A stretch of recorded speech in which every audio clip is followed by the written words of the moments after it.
ibadah. Damai Indonesiaku kembali melanjutkan bahwa dalam berdakwah kita mengikuti aturan yang sudah ditetapkan, dan dalam hal ini Majelis Ulama Indonesia adalah ranahnya. Kalau tadi saya cerita, pertama harus berwawasan Negara Kesatuan Republik Indonesia NKRI dengan Pancasila untuk pemersatuan kita. Yang kedua, diutamakan, didahulukan, selalu bahkan bukan didahulukan lagi, selalu yang disampaikan adalah paham daripada akidah Ahlussunnah wal Jamaah. Dan yang ketiga, berwawasan kebangsaan yang menebarkan rahmatan lil alamin. Nah, banyak sekali tantangan dalam melancarkan ini. Kalau kita berkaca kepada para sahabat-sahabat Nabi Muhammad sallallahu alaihi wasallam, ada seorang yang berdakwah dengan model alam, ada yang berdakwah dengan model tegas, ada yang berdakwah dengan model harta, ada yang berdakwah dengan model berbagai macam. Tantangannya gak kalah dengan zaman sekarang. Adalah kisah Abu Dzar Al-Ghifari radhiyallahu anhu. Begitu ya Pak, saking kita cintanya sama para sahabat Nabi, mesti kita sebut radhiyallahu anhu gitu. Abu Dzar Al-Ghifari ini berkata pada para sahabat dan juga para nabi, bukankah kita berada pada jalan yang benar? Betul. Bukankah kita harus menyampaikan? Tepat. Bukankah kita bisa menyampaikan yang dari Nabi? Bagus. Maka saya akan sampaikan, langsung lari ke pasar dan berkata, la ilaha illallah Muhammad Rasulullah. Apa yang terjadi? Ditangkap, digebukin. Nah, ini artinya perlu strategi gitu. Pada waktu itu la ilaha illallah Muhammad Rasulullah belum diterima. Rasulullah bilang jangan dulu nape, istilahnya jangan dulu nape sih, orang nambang ya. Jangan dulu, belum waktunya. Kita yang berada di jalan yang benar, mesti sampaikan. Gebuk-gebuk, pingsan Abu Dzar Al-Ghifari. Di pasar pingsan. Begitu dibangunin, digotong, bangun, teriak lagi di pasar. Wah, kita berada pada jalan yang benar, teriak lagi, lari lagi ke tengah pasar. Ya Quraisy, la ilaha illallah Muhammad Rasulullah. Digebukin lagi, pingsan lagi. Apakah begini cara dakwah? Pada waktu itu kita nggak boleh menghakimi para sahabat. Jangan bilang, oh salah, jangan. Itu mulia semuanya. Yang kita ambil pelajaran, oh saya kagak mau digebukin gitu. Maka itu saya pakai strategi. Begitu. Ini sebuah contoh bahwa dakwah diperlukan strategi. Lain lagi Abu Musa Al-Asy'ari yang berjalan jauh untuk menuju dakwah. Kuku kakinya sampai copot, kakinya sampai pecah-pecah, tapi dia nggak mau berhenti. Kenapa? Karena di sana ada yang harus didakwahi. Dakwahilah, nggak boleh berhenti. Di zaman Rasulullah semuanya keluar. Kalau istilahnya orang zaman tabligh yang mulia-mulia baik-baik itu istilahnya kurus. Begitu ya Mas Agung ya. Istilahnya kurus, keluar fisabilillah. Nah, saat bin Abi Waqqas tantangannya itu dakwah sampai ke negeri Cina. Abu Kasbah wafatnya itu sampai di Tiongkok, Filipina, didakwahin semua. Dan hasil dakwah mereka, Filipina dahulu bukan negara Islam, namanya Mindanao. Rajanya namanya Syarif Muhammad. Bahasanya bahasa Arab di tahun 1515. Sekarang mana? Karena dakwah berhenti. Hilanglah Filipina dari Islam. Tinggal Moro dari dulu dikejar-kejar. Thailand dulu negeri Islam. Yallaw, Pattaya, Pattani, Nawasima, itu banyak sekali negeri Islam. Bahkan cicit daripada Raja Thailand itu dakwah ke tanah Betawi. Siapa dia? Guru Marzuki bin Misbah Cipinang Muara. Masih ada keturunan daripada Raja Thailand pada waktu itu. Lihat dakwahnya mereka ini. Ini tantangan dalam berdakwah. Akhirnya karena berhenti dakwah di Thailand, akhirnya seperti sekarang. Kamboja dulu negeri Islam, namanya Champa. Bahkan ulama besar dari negeri Champa itu tahun 1418 tiba di Indonesia mendakwahi, namun ditolak oleh Prabu Anggara pada waktu itu dan kembali baik-baik, tidak maksa karena dakwah tidak boleh menjamin harus ikut ya tidak. Lasiran selesai. Innama anta mudzakir selesai. Syekh Kuro namanya tiba akhirnya kedua kali dengan kendaraannya perahu Ceko, tiba di Kerawang. Sampai sekarang ada pesantren Kuro kan, Syekh Kuro di Kerawang kan, itu karena dakwahnya luar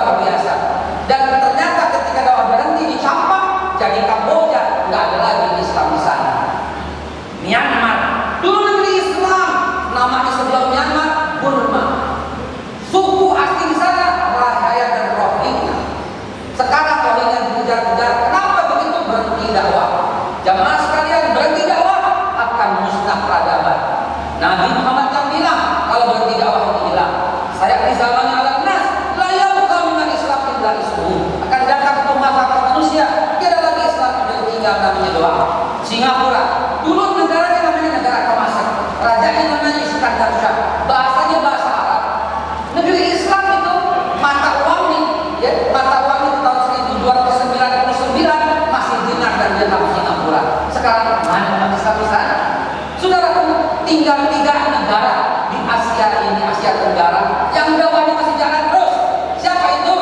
Indonesia, Malaysia, Brunei. Maka di sanalah Maulid setiap saat diadakan terus, Isra Mi'raj setiap saat diadakan terus, dan di 3 negara itu insya Allah akan ada damai Indonesia. Disiarkan semula, dan ini akan membuat damailah Asia Tenggara. Dari damai Indonesia yang disiarkan ini akan damai Asia Tenggara, akan damai Asia, akan damai dunia. Kenapa? Karena dakwah di era milenial ini tidak terbatas dari televisi saja. Ada YouTube-nya, ada Facebook-nya, ada Instagram-nya. Karena itu teman-teman sekalian, kalau ada seperti ini, siarkan, share agar dakwah berjalan. Itu tantangan milenialnya. Kalau berhenti, maka tiada lagi Islam. Laisa lahu Islam.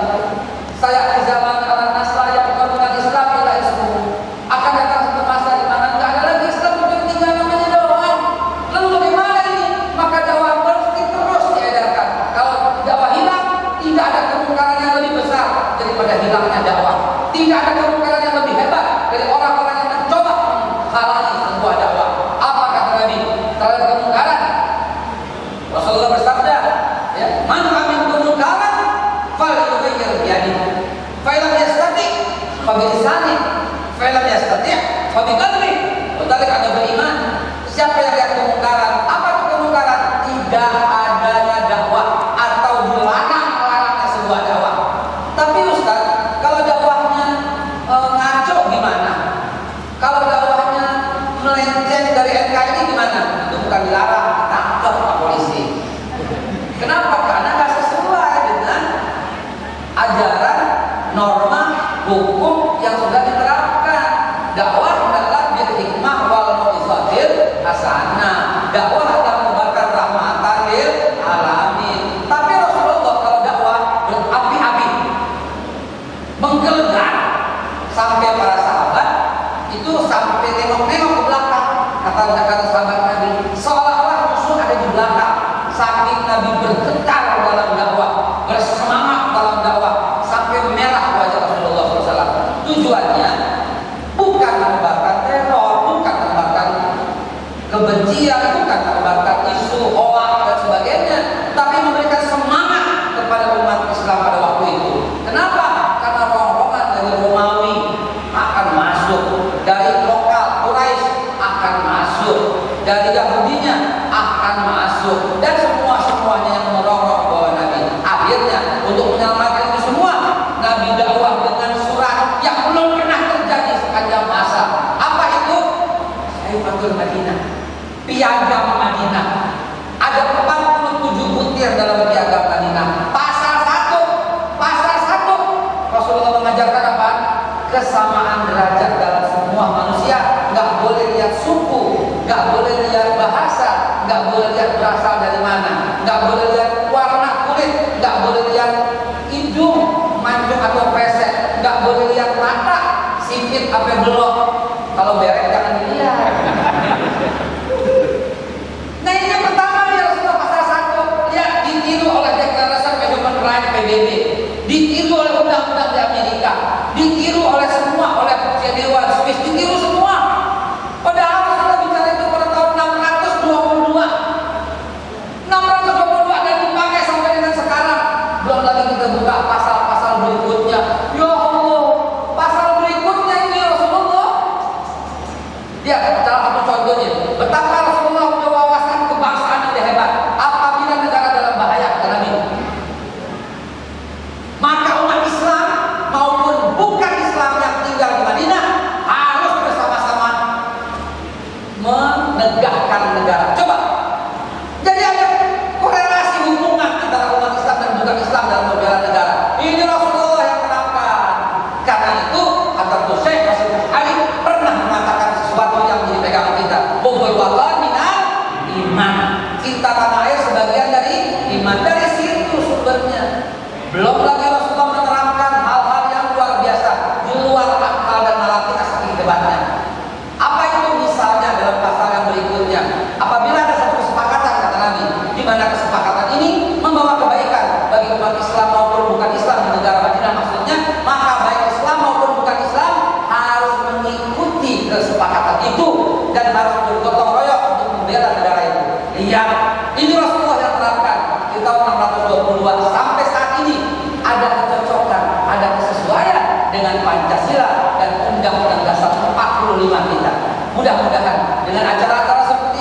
kita semakin terbuka wawasan, dakwah tantangan di era milenial justru mengakibatkan kecerdasan buat kita semua. Akhirnya apa yang terjadi? Damai di Indonesia. Baik, terima kasih Bapak pemirsa yang dirahmati Allah. Alhamdulillah guru-guru kita tadi telah berbagi ilmu kepada kita, memberikan penyadaran kepada kita bahwa setiap jiwa yang dilahirkan di muka bumi ini memiliki kewajiban untuk berdakwah. Insya Allah di segmen berikutnya nanti kita akan jawab pertanyaan-pertanyaan dan atas kabar Islam berikutnya. Tetap bersama kami.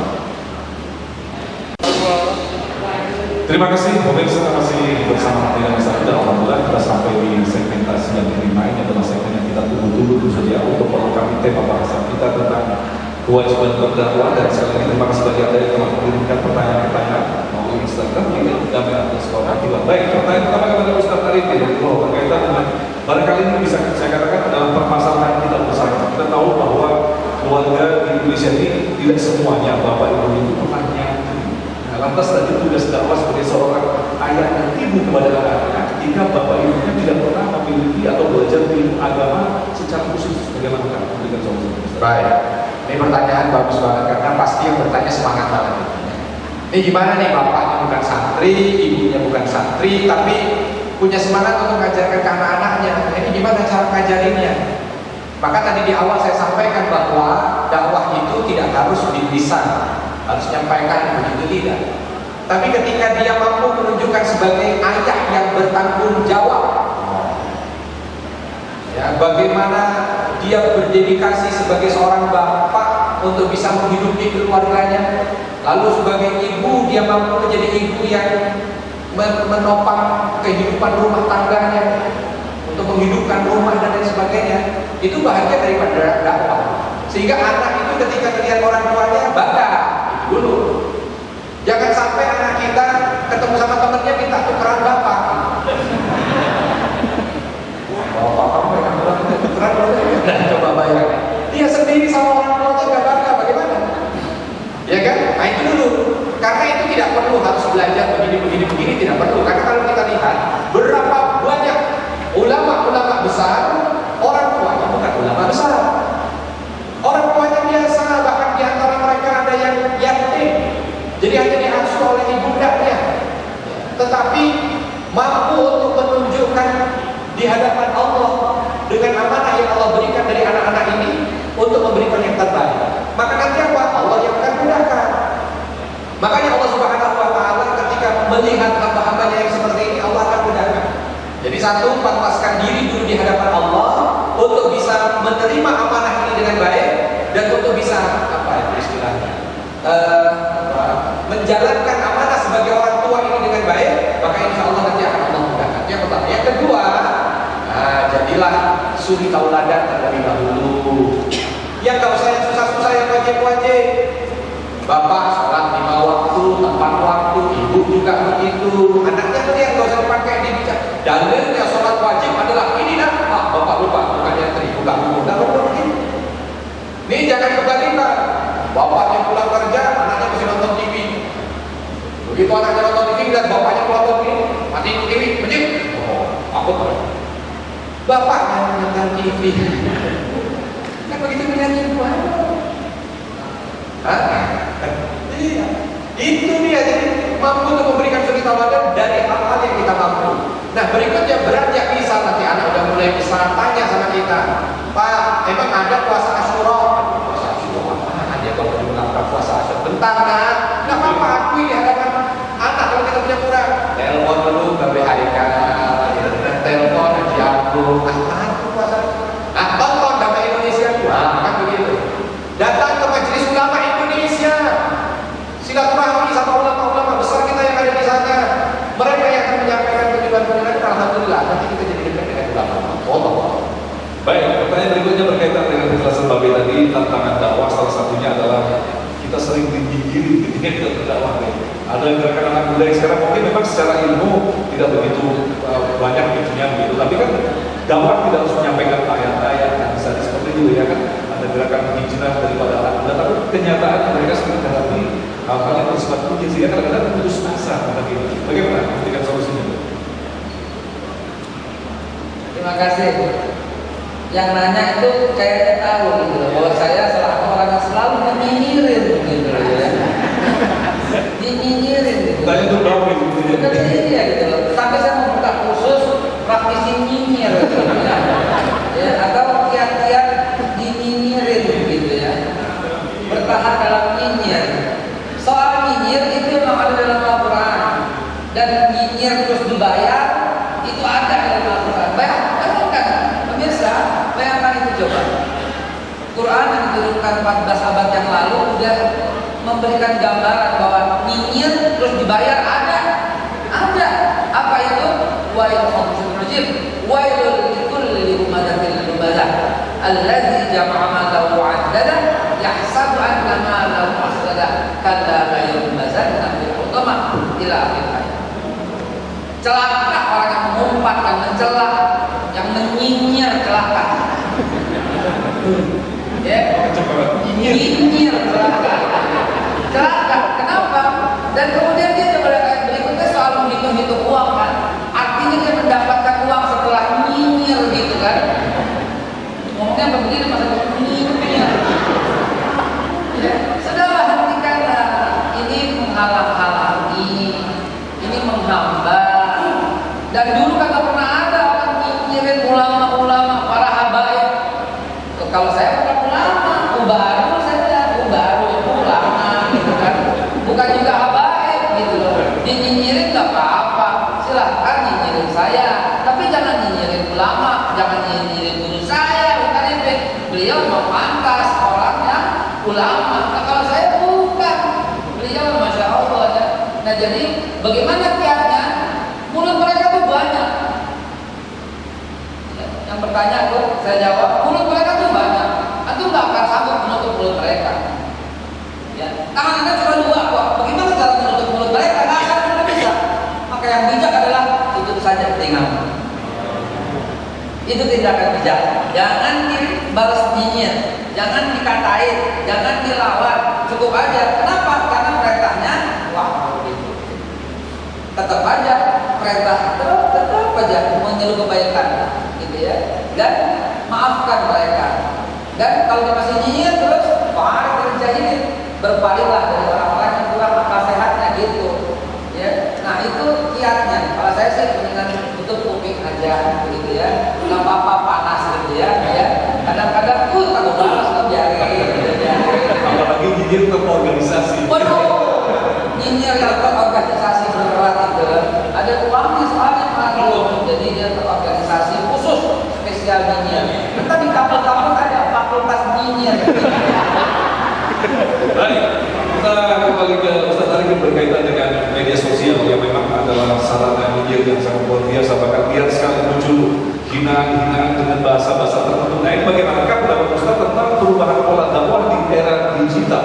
Ada kalanya ketika kita zaman dulu seorang murid harus menempuh ribuan kilo bahkan untuk mendapatkan satu hadis, tetapi sekarang hanya melihat YouTube yang kadang-kadang tingkat derajat hadisnya kurang jelas, akhirnya di base copy and paste yang terjadi adalah distorsi dalam memahami Islam itu sendiri. Ustaz.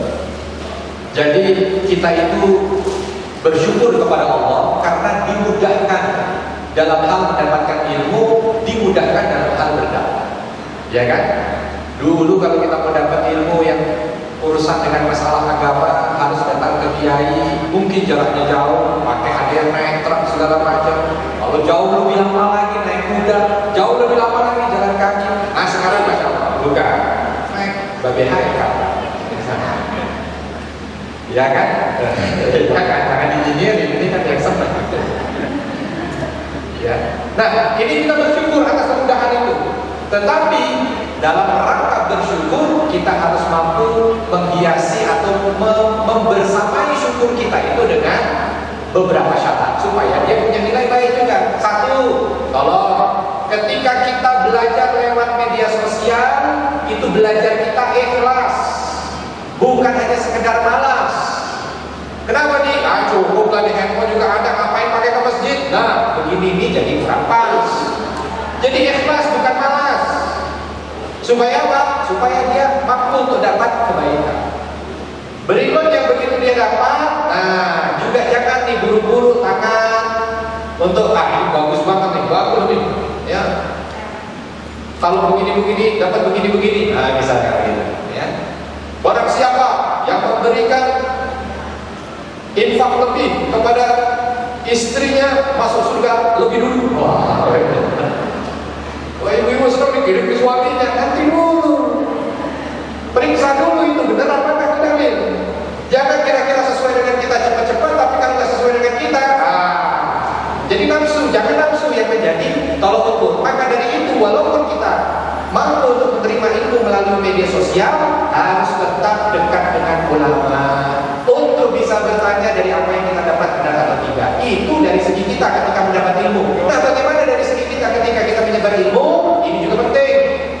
Alhamdulillah bagi para dai atau siapapun orang yang ingin berdakwah sekarang dimudahkan dengan media sosial. Ya, nggak perlu datang ke sana. Masya Allah, yang datang ratusan. Mungkin dia hanya sekedar di rumah, mungkin dia hanya sekedar di studio, mungkin dia hanya sekedar di satu tempat. Bisa ribuan, bisa puluhan ribu.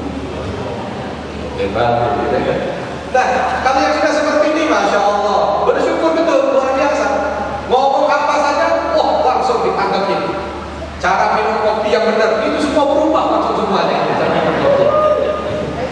Nah, tapi kalau sudah punya seperti itu, manfaatkan kemudahan yang Allah berikan untuk yang baik-baik. Ajarkan yang baik-baik. Tadi kalau orang nyinyirin nggak perlu nyinyirin. Nah, itu kan yang baik, ya. Kalau lagi ada masalah begini, kalau lagi ada ini begini. Omongin yang baik-baik. Kenapa? Karena tadi ketika kita menyampaikan sesuatu yang baik dilakukan oleh mereka yang mendengar apa yang kita katakan, pahalanya diharapkan kali. Satu yang baik-baik. Yang dua, tetap jaga keikhlasan. Ya. Jangan sampai kita cuma begitu agar sekedar memperbanyak follower atau banyak yang nonton atau banyak yang menyebut namanya sehingga kenal. Ya. Nah, kalau seperti itu, insya Allah media sosial tidak jadi musibah, tapi insya Allah anugerah. Itu yang penting. Jangan salahkan media sosialnya, tapi koreksi diri kita. Jadikan media sosial sebagai anugerah dalam dakwah, jangan musibah dalam dakwah. Baik, terima kasih guru-guru yang kami cintai. Saya sekali bertanya banyak, tapi waktunya sangat terbatas. Tapi kami yakin apa yang telah dijelaskan secara gamblang tadi, bahkan secara singkat, mampu memberikan penyadaran kembali kepada kita betapa kehidupan ini tidaklah sekedar kita hanya mencari makan, hidup, tapi ada tugas yang amat berat, bahwa setiap manusia tentu saja memiliki kewajiban untuk melakukan dakwah dengan segala kapasitas dan bentuknya dan kelebihan-kelebihan yang dititipkan dari diri kita. Tetap bersama kami, sampai Indonesia.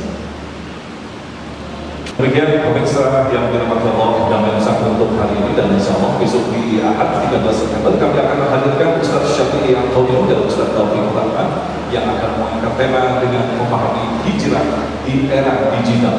Agung Suhab dan kerabat kerja Damai Indonesia serta pendukung acara ini selalu mengucapkan kita ucapkan terima kasih atas perhatian Anda. Assalamualaikum warahmatullahi wabarakatuh. Mari Bapak dan Ibu sekalian kita berdoa kepada Allah agar Allah Subhanahu wa taala limpahkan kebaikan kepada kita semua, dan Allah Subhanahu wa taala jadikan kebaikan kita itu sebagai tameng agar kita dijauhkan dari bala. Alhamdulillahirabbil alamin, hamdan syakirin, hamdan na'imin, hamdan yuwafi ni'amahu wa yukafi mazidah. Rabbana lakal hamdu kama yanbaghi li jalali wajhikal karim wa 'azimi sultanik. Allahumma ighfir lil mu'minina wal mu'minat wal muslimina wal muslimat al ahya'i minhum wal amwat, innaka sami'un qaribun mujibu da'wat ya qadiyal hajat. Ya Allah, ampunilah semua dosa-dosa kami ya Allah. Ampunilah segala kesalahan-kesalahan dan maksiat kami ya Allah, dan mampukan kami agar terus berdakwah di jalan-Mu untuk mengajak semua hamba kepada kebaikan ya Allah. Dan jadikanlah pahala dakwah kami ini sebagai tameng agar Kau enyahkan segala macam wabah penyakit yang ada di bumi kami. Angkat semua keburukan-keburukan yang ada di negeri kami ini ya Allah, sehingga kemakmuran dan kebaikan senantiasa Kau limpahkan untuk negeri kami tercinta Indonesia. Rabbana atina fid dunya hasanah wa fil akhirati hasanah wa qina adzabannar. Wa sallallahu wasallam ala nabiyyina Muhammad walhamdulillahi rabbil alamin. Sebentar Pak, yang ini dulu Pak, sebentar Pak. Ya, sebentar Pak ya, Pak, bentar Pak.